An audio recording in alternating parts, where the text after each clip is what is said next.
Hello, എല്ലാവർക്കും നമസ്കാരം, വണക്കം, വെൽക്കം ബാക്ക് ടു ഒബയോസി. നമ്മുടെ ലിസ്റ്റിലേ ഇല്ലാത്ത ഒരു സാധനമാണ് ഈ diamond replica lock. Oh my god, ലിസ്റ്റിലെ കാണത്തില്ല. ഇപ്പൊ ഈ ലിസ്റ്റിലില്ലാത്ത പല കാര്യങ്ങളുമാണ് ഈ നാട്ടിൽ നടന്നുകൊണ്ടിരിക്കുന്നത്. പ്രത്യേകിച്ച് കൃഷ്ണകുമാറിന്റെ കുടുംബത്തിലുള്ള 4 പെൺമക്കളിൽ 2 പേരും ഇപ്പൊ കാണിച്ചുകൊണ്ടിരിക്കുന്നത് ഈ ലിസ്റ്റിലോ ഈ നാട്ടിൽ ജീവിക്കുന്ന ആൾക്കാരോ കാണിക്കാത്ത രീതിയിലുള്ള പെരുമാറ്റങ്ങളും രീതികളും എക്സ്ക്ലൂസിവിറ്റിയാണ് കാണിച്ചുകൊണ്ടിരിക്കുന്നത്. എന്നാൽ അതിന് അവർക്ക് വ്യക്തമായ ന്യായീകരണങ്ങളുണ്ട്. ഞാൻ ഒരു കാര്യം പറയട്ടെ, നിങ്ങളുടെ ന്യായീകരണം കേട്ട് കഴിഞ്ഞാൽ ഒന്ന് വിളിച്ചിരുത്തി ഒരു ഇലയിട്ട് ഒരു ഇച്ചിരി ആഹാരം കൊടുക്കാൻ പോലും തോന്നത്തില്ല. മറ്റേ നിങ്ങളുടെ അച്ഛൻ പറഞ്ഞതുപോലെ ഒരു കുഴി കുത്തി അതിനകത്ത് കുറച്ച് ചോറിട്ട് കൊടുക്കാൻ പോലുമുള്ള ക്വാളിറ്റി നിങ്ങൾ കീപ്പ് ചെയ്യുന്നില്ല. കാരണം മറ്റുള്ളവരോട് കാണിക്കുന്ന ഒരു പ്രകടനം, മറ്റുള്ളവരോട് കാണിക്കുന്ന അഭിസംബോധന, സ്നേഹം, ഇതൊക്കെ നിങ്ങളുടെ അടുത്ത് നിന്ന് മാറി നിൽക്കുക. നിങ്ങൾ ഏതോ കോലോത്ത തറവാട്ടിലെ തമ്പുരാട്ടിമാരാ.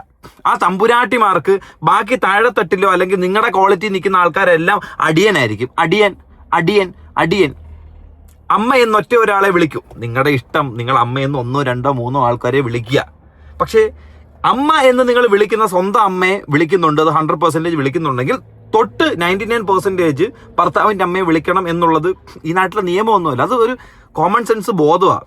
തൻ്റെ അമ്മ അവൻ അമ്മയാണ്, അതേപോലെ അവൻ്റെ അമ്മ എനിക്ക് അമ്മയാണ്, അത്രേ ഉള്ളൂ. അതിനിപ്പോൾ ആർക്കും അങ്ങോട്ട് വന്നിട്ട് നിങ്ങൾ ഡിസ്റെസ്പെക്ട് ചെയ്തു എന്നൊന്നും പറയാൻ പറ്റത്തില്ല. അത് നമ്മുടെ സ്വയബോധത്തിലൊരു സാധനമാണ്.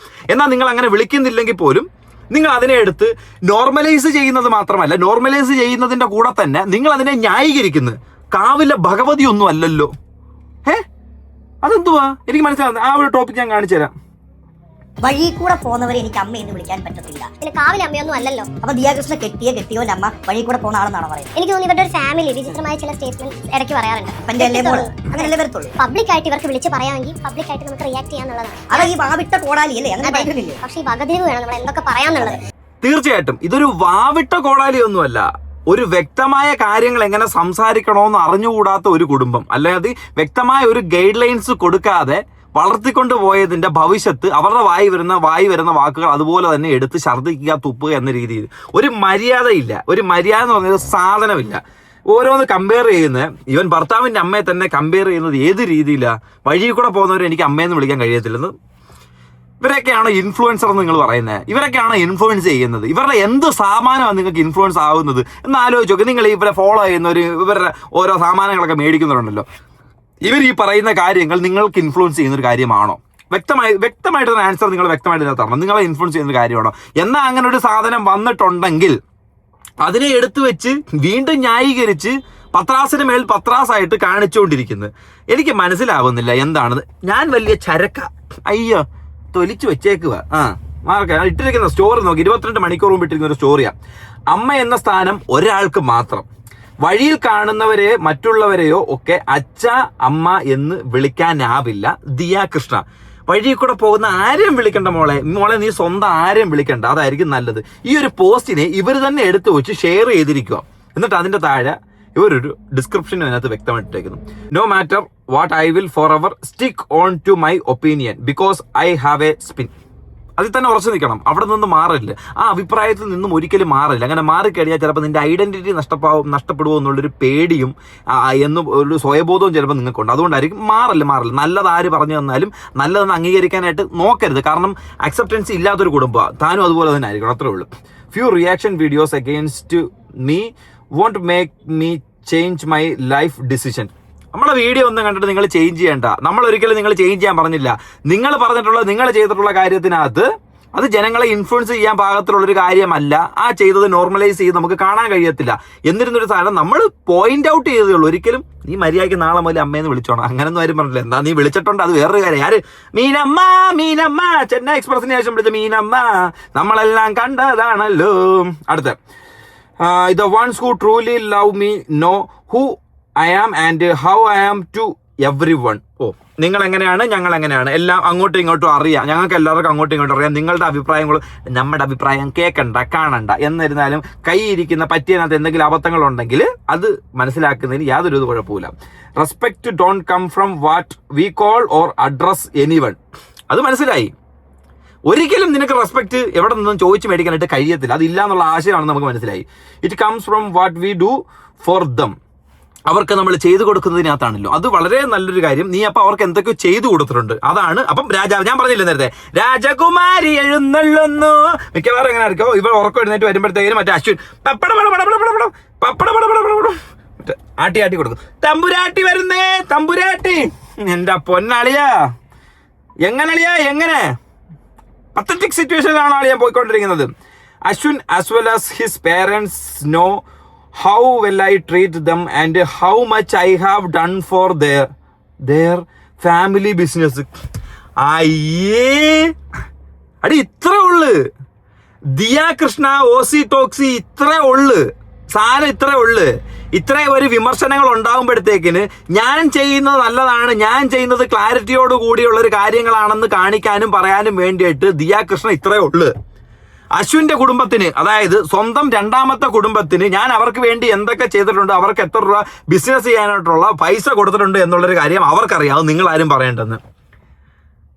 ഇതിലൂടെ ദിയ വാഴ്ത്തപ്പെട്ടവളാവും. എന്നാൽ ഇതിലൂടെ സ്വന്തം ഭർത്താവിന്റെ കുടുംബം വാഴ്ത്തപ്പെട്ടവരാകുമോ? ആവത്തില്ല.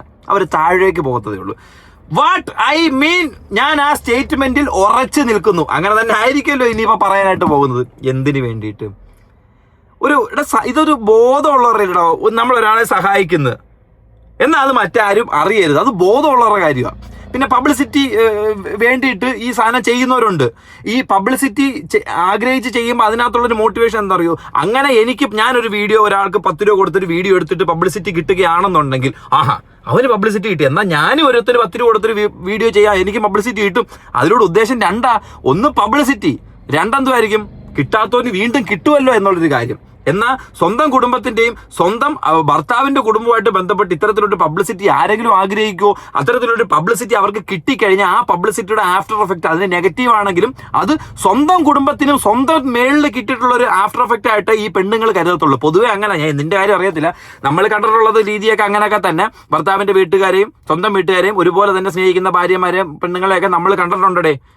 അപ്പം ഭർത്താവിന്റെ വീട്ടിൽ എന്തെങ്കിലും പൈസ ഇല്ല, കുറവുകളൊക്കെ ഉണ്ടെങ്കിൽ നമ്മളും കൂടി ഇട്ട് നികത്തി നിന്നിട്ട് ആരോടും പറയാതെ അതിനെ മാക്സിമം മനസ്സിൽ കൊണ്ടു നടന്ന കൂടുതലും ഈ കാര്യങ്ങൾ ആണുങ്ങളെക്കാട്ടിലും കൂടുതൽ പെണ്ണുങ്ങൾക്കാണ് ഇത്രയും റിസ്ക് എടുക്കാനും ഈ ഒരു സാധനം മനസ്സിൽ കൊണ്ടു നടക്കാനും ഒരു കേപ്പബിലിറ്റി. അത് ഉള്ള കാര്യമാണ്. എന്നാൽ ദിയ കൃഷ്ണ അങ്ങനെയല്ല. ദിയ കൃഷ്ണ ഒരു 10 രൂപ അവന്റെ കുടുംബത്തിനോ അവന്റെ വീട്ടുകാർക്കോ അവന്റെ അച്ഛനോ എന്തെങ്കിലും കൊടുത്തിട്ടുണ്ടെങ്കിൽ അത് പുറത്തു കൊണ്ടുവരും. കഴിഞ്ഞ വീഡിയോയിൽ ഞാൻ നിങ്ങളുടെ അടുത്ത് വ്യക്തമായിട്ട് പറഞ്ഞല്ലോ, ദിയ ഇവരെ വീട്ടിൽ പോയി ഒരാഴ്ച നിൽക്കുകയാണെന്നുണ്ടെങ്കിൽ ആ ഒരാഴ്ച അവൾ അവിടെ താമസിച്ചതിന്റെ റൂമിന്റെ റെന്റ്, കുളിച്ചിട്ടും കുടിച്ചിട്ടുള്ള വെള്ളത്തിന്റെ പൈസ, അവിടെ ഉപയോഗിച്ചിട്ടുള്ള കറണ്ടിന്റെ ചാർജ്, അവിടെ ഇറങ്ങി പോകാൻ നേരം അവിടെ ടിപ്പും കൊടുക്കും. പിന്നെ കഴിച്ച ആഹാരത്തിന്റെ ഫുഡ് വിത്ത് സെർവ് ചെയ്യുന്നതിനുള്ള പൈസയാണ് കൊടുത്തിട്ടായിരിക്കും ഇറങ്ങുന്നത്. How I support his family and his business, that is what I mean. അത്രേ ഉള്ളു.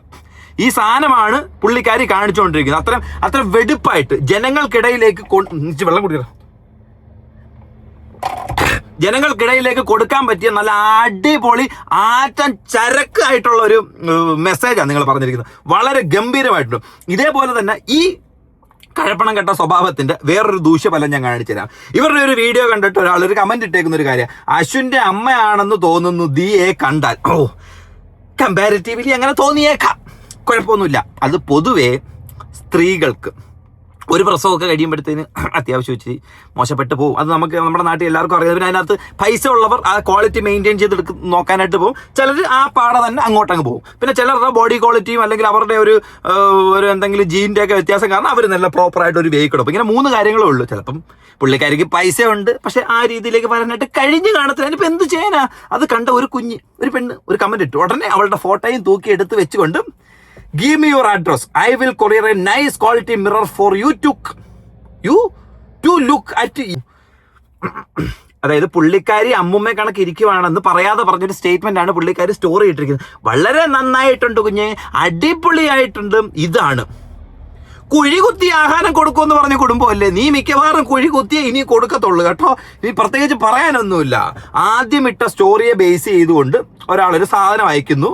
എന്നാൽ ആ സാധനം ഒരു റിപ്ലൈ ദിയ കൊടുക്കുന്നു. എന്നിട്ട് ആ സാധനം എടുത്ത് സ്റ്റോറി ഇടുന്നു. ഇത് എവിടെ നിട്ടത്? കൂട്ടുകാരെങ്കിലും ഇട്ടിട്ട് ആ സ്റ്റോറിയാണോ അത്? എനിക്ക് മനസ്സിലാവുന്നില്ല. അയ്യോ ദൈവമേ, കഷ്ടം. സ്വന്തമായിട്ട് അപ്പോളജ് ചെയ്യാനായിട്ടൊരു വഴി കിട്ടാതെ പെട്ടിരിക്കുമ്പോഴത്തേക്കിന് ഒരു സ്റ്റോറി. സ്വന്തം മറ്റേ അക്കൗണ്ടിൽ നിന്ന് അല്ലെ കൂട്ടുകാർ അക്കൗണ്ടിൽ നിന്ന് പറഞ്ഞാൽ അയക്കാമല്ലോ, അയച്ചിട്ട് ആ സാധനം എടുത്ത് ഇടാമല്ലോ. അങ്ങനെ ഒരു സാധനമായിട്ടേ ഈ ഒരു അവസ്ഥയിൽ നമുക്കിത് കാണാനായിട്ട് സാധിക്കൂ. കാരണം ഇവള് ഈ സ്റ്റോറി ഇടുന്നതിന് തൊട്ട് മുമ്പ് വരെ കാണിച്ചിട്ടുള്ള പ്രകടനങ്ങൾ എന്താണെന്നും അത് കഴിഞ്ഞിട്ടുള്ള പ്രകടനങ്ങൾ എന്താണെന്നും കാണുന്ന ജനങ്ങൾക്ക് മനസ്സിലാവും. ഈ കാണിച്ച കാര്യത്തിന് അത് വ്യക്തമായ ഒരു ജെനുവിനിറ്റി ഇല്ല എന്നുള്ളൊരു കാര്യം. എന്തായാലും ആ കോമന്റ്, മറ്റേ ഫോണിൽ നിന്ന് ആരെങ്കിലും ഇട്ടിട്ടുള്ളൊരു കോമന്റ് ഉണ്ടല്ലോ, ആ കോമന്റ് എന്താണെന്നുള്ളത് ഞാൻ കാണിച്ചു തരാം. I have been following and respecting your content, and I want to emphasize that I don't have a problem with your personal choices about what you call your mother-in-law or other involved in your life. That's completely up to you. However, I felt quite hurt but your statement that everyone has dad and mom in their house. Those who don't have, then they can call something like that, even if that was intended to be something witty or whatever. It didn't come across that way to me. It sounded very insensitive and overlooked the deep grift and complexity that comes with such a loss. I want to share my perspective, hoping you might understand how those words impact people in similar situation. Okay, ഈ ഒരു കാര്യം, അതായത് ഈ ഒരു സിറ്റുവേഷനിലൂടെ ആൾക്കാർ കടന്നു പോകുമ്പോഴത്തേന് അവർക്ക് എന്തായിരിക്കും തോന്നേണ്ട ആ ഒരു വിവേചവും വിദ്യയും കാര്യങ്ങളും നിങ്ങൾക്ക് വേണം. കാരണം എല്ലാവർക്കും അച്ഛനും അമ്മയും ഉണ്ട്, എല്ലാവരും ഇത് കാണുന്നുണ്ട്, അവർക്ക് ഒരു ഫീലിങ്സ് ഉണ്ടെന്നുള്ള രീതിയിലുള്ളൊരു കാര്യം പറഞ്ഞേക്കുന്നു. ഉടനെ അതിന് റിപ്ലൈ കൊടുത്തിരിക്കുന്ന ഒരു കാര്യം, I'm extremely sorry if that hurt was in my intention. അതല്ലായിരുന്നു എൻ്റെ ഇന്റൻഷൻ, പക്ഷെ അങ്ങനെ ഹേർട്ട് ചെയ്തിട്ടുണ്ടെങ്കിൽ സോറി ചെയ്തു. അതിലൂടെ കുട്ടി കൊടുത്തിരിക്കുന്നത് എന്താണ്, ഒരു ക്ലാരിഫിക്കേഷനാ. ഞാൻ അതല്ല ഉദ്ദേശിച്ചത്, ഇതാണ് എന്ന രീതിയിൽ നമ്മൾക്കിടയിലേക്ക് പറഞ്ഞ് പഠിപ്പിക്കാനും, എൻ്റെ ഇന്റൻഷൻ വേറെയായിരുന്നു, ഞാൻ മറ്റേ ഔഷധ ഗുണമുള്ള ഒരു സസ്യമാണ് എന്ന് നമുക്കിടയിലേക്ക് പറഞ്ഞു തരാനും ഡയറക്റ്റ് വന്ന് ഈ കൊച്ചു നമ്മുടെ അടുത്തൊന്ന് പറയുന്നു, ഞാൻ അങ്ങനെയല്ല ഉദ്ദേശിച്ചത്, മാപ്പാക്കണം, ഞാൻ അങ്ങനെയാണ് പറഞ്ഞത്, I am really extremely sorry എന്നൊക്കെ വന്ന് തൊഴുതു പറയാനായിട്ട് ദിയ കൃഷ്ണ എന്ന് പറഞ്ഞ വ്യക്തി കൊണ്ട് കഴിയത്തില്ല. ഹെർ ആറ്റിറ്റ്യൂഡ്, അവളുടെ ആറ്റിറ്റ്യൂഡ് ഒരിക്കലും അതിനുവേണ്ടി അംഗീകരിക്കത്തില്ല. അല്ലെങ്കിൽ അവൾ അംഗീകരിച്ചാൽ പോലും അവളെ മാനസിക സിറ്റുവേഷൻ ചിലപ്പോൾ അംഗീകരിക്കാനായിട്ട് സമ്മതിക്കത്തില്ല. അങ്ങനെ എങ്ങാനും വന്ന് സ്വന്തം തെറ്റ് മനസ്സിലാക്കി വന്നിരുന്ന് ക്യാമറയുടെ മുന്നിൽ അത് പറഞ്ഞു കഴിഞ്ഞാൽ ഉണ്ടാകാൻ പോകുന്ന ആഫ്റ്റർ എഫക്റ്റ് ചിലപ്പോൾ ഉറങ്ങാൻ കഴിയത്തില്ലായിരിക്കും. നമ്മൾ മറ്റേ സാറ ജോസഫിന്റെ വീഡിയോ ചെയ്തപ്പോൾ അതിനകത്ത് പറഞ്ഞല്ലോ, സാറയ്ക്ക് അന്നത്തെ ഫുഡ് കഴിച്ചതിന്റെ ബാക്കി വല്ലതും വന്നു കഴിഞ്ഞാൽ അന്ന് രാത്രി എനിക്ക് ഉറങ്ങാൻ പറ്റത്തില്ല, അത്ര ബുദ്ധിമുട്ടായിരിക്കുന്നു. അതുപോലെ ചിലപ്പോൾ ഈ കൊച്ചിനുറങ്ങാൻ പറ്റാത്ത അവസ്ഥയായിരിക്കും ഉണ്ടാവുന്നത്. ഞാൻ എവിടെങ്കിലും ഒന്ന് അപ്പോളജ് ചെയ്ത് കഴിഞ്ഞാൽ I am Diya Krishna Ozy Talkie father of എന്നൊക്കെ പറഞ്ഞ് നമ്മൾ ചെയ്യുന്നൊരു കാര്യമല്ലേ അല്ലേ? അപ്പം അതാണ് സംഭവം. അപ്പൊ ആ ഒരു കാര്യം മനസ്സിലുണ്ടായത് കൊണ്ട് അപ്പോളജ് ചെയ്യാനായിട്ട് ഓപ്പൺ ആയിട്ട് പറ്റത്തില്ല. പക്ഷെ ഇങ്ങനെ ആരെങ്കിലുമൊക്കെ പറയുമ്പോഴത്തേക്ക് ഓ ശരിയാണല്ലേ, I'm really sorry bro, that's not right bro, ശരിയല്ല, അത് ശരിയല്ല, മാറ്റേണ്ടതായിട്ടുള്ള കാര്യങ്ങൾ നമ്മളായിട്ട് തന്നെ മാറ്റുകയാണെന്നുണ്ടെങ്കിൽ അത് വളരെ നല്ല കാര്യമായിരിക്കും അല്ലേ? മാറ്റേണ്ട കാര്യങ്ങൾ എന്താണെന്നുള്ളത് നമ്മളെ കൊണ്ട് സ്വന്തമായിട്ട് തിരിച്ചറിയാൻ കഴിഞ്ഞിട്ടില്ല എന്നാൽ മറ്റൊരുത്തൻ അത് ചൂണ്ടിക്കാണിക്കുന്നു. ആ ചൂണ്ടിക്കാണിച്ച കാര്യം നമ്മുടെ ലൈഫിൽ മാറ്റേണ്ട ഒരു കാര്യമാണ് എന്ന് നമുക്ക് ഫീൽ ചെയ്യുകയാണ് എന്നുണ്ടെങ്കിൽ അത് മാറ്റണം. ഇപ്പം നിന്നെ കൊണ്ട് ആ ഒരു സംഭവം ഹേർട്ട് ചെയ്തത് മാറ്റേണ്ട ഒരു സ്റ്റേറ്റ്മെന്റ് ആണെന്ന് എനിക്ക് തോന്നി. ഞാൻ ഉദ്ദേശിച്ച അങ്ങനെ അല്ല എന്ന് പറഞ്ഞല്ലോ, അതിനർത്ഥം യു റിഗ്രറ്റ് ആണല്ലോ. അപ്പോൾ ഒരു റിഗ്രറ്റ് വന്നിട്ടുണ്ടെങ്കിൽ അത് ഈ രീതിയിൽ കൊണ്ട് അവസാനിപ്പിക്കാതെ ഞാൻ ഉദ്ദേശിച്ചത് അങ്ങനെയല്ല, ഇങ്ങനെ ആയിരുന്നു, അത് കേട്ടിട്ട് ഏതെങ്കിലും ഒരു വ്യക്തിക്ക് ആൻറ്റി ഓർ അങ്കിൾ അല്ലെങ്കിൽ അമ്മ ഓർ അച്ഛൻ ആർക്കെങ്കിലും അങ്ങനെ ഒരു ബുദ്ധിമുട്ടുണ്ടായിട്ടുണ്ടെങ്കിൽ ഐ എം എക്സ്ട്രീംലി സോറി, ഞാൻ അങ്ങനെയല്ല ഉദ്ദേശിച്ചത്. അത് നിങ്ങൾ വന്ന് പറയുന്നതിന് ഒരാൾ മാപ്പ് പറയുന്നെങ്കിൽ ആ മാപ്പ് പറയുന്നതിൻ്റെ അർത്ഥം അയാൾ ഇല്ലാതായി പോയി അയാൾക്കിനി ജീവിക്കാൻ കഴിയത്തില്ല എന്നുള്ളതല്ല. ഒരാൾ അയാളുടെ തെറ്റ് മനസ്സിലാക്കി മാപ്പ് പറയുകയാണെന്നുണ്ടെങ്കിൽ അവൻ വെരി നെക്സ്റ്റ് സ്റ്റെപ്പ് അടുത്തെടുത്ത് വെക്കുക, പൂർവാധികം ശക്തിയോടെ അടുത്ത കാര്യങ്ങൾക്ക് വീണ്ടും പോവുക, അവന് അക്സെപ്റ്റൻസ് കിട്ടുക, അവന് വീണ്ടും ജനങ്ങൾക്കിടയിലേക്ക് ഇറങ്ങി ചെല്ലാനും പോകാനുമായിട്ടുള്ള അവസരം കിട്ടുക. എന്നാൽ ആ അവസരങ്ങളൊന്നും വ്യക്തമായിട്ട് ഈ രീതിയിൽ ഈ കൊച്ചിനെ സംബന്ധിച്ച് ഉപയോഗിക്കാൻ കഴിയത്തില്ല എന്നാണ് എനിക്ക് തോന്നുന്നത്. ഞാൻ ഇരുന്നിരുന്ന് എൻ്റെ ഉണ്ണിയപ്പം തണുത്ത് പോയി ടിഷ്യൂ പേപ്പറിനകത്ത് കയറി പിടിച്ച് എൻ്റെ ഉണ്ണിയപ്പം പോയേ. അപ്പം ശരി എന്നാ.